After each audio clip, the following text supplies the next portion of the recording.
Welcome to Bluff. I'm here with my three companions today, the smallest group I've ever done at Bluff, but considering the situation, smaller is good.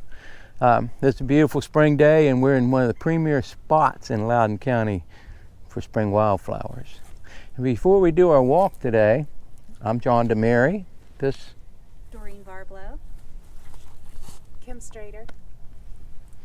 And BJ's behind the lens. BJ is our camera person today. All right.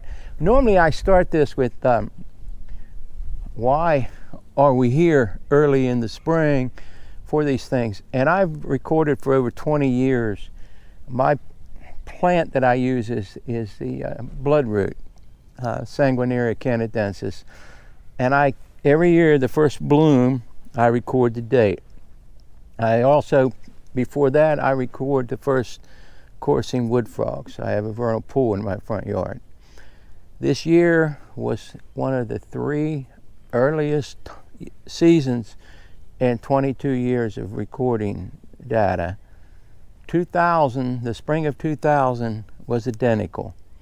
The wood frogs started their chorusing on February 24th, and the bloodroot bloomed on March 9th. Most of everything I've seen so far, we're at least 1 week earlier than a normal spring. Normally, if you're here this time of year, red bud is not blooming yet. It's only budded up. So we're going to see some good stuff today, and it's a good thing we're here early. But what are we talking about here? Down on the ground there we have a string. Beside us here is a white oak tree. And when the European settlers first came to North America, what they found was a wall-to-wall deciduous forest in the eastern United States. It was said, someone said, that a squirrel could climb a tree in Maine and not touch the ground till he got to Florida. The tree canopy was so vast. Well, the tree canopy is the secret to the spring wildflowers, because sunlight and water are essential for plant growth. So these guys have to brave the early season to beat the canopy. So their life cycles are very short.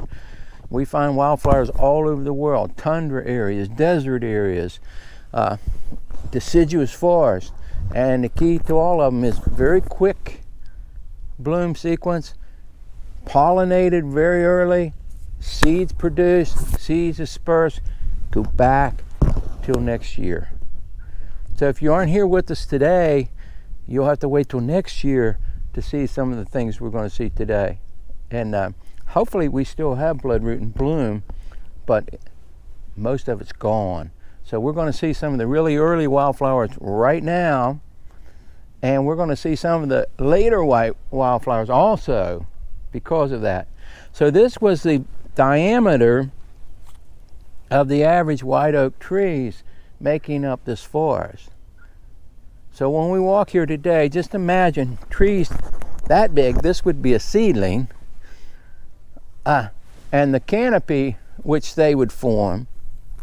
So if you're a small flower down here on the ground, there's very little light and there's very little moisture. Actually, the canopy absorbs more moisture than people would realize.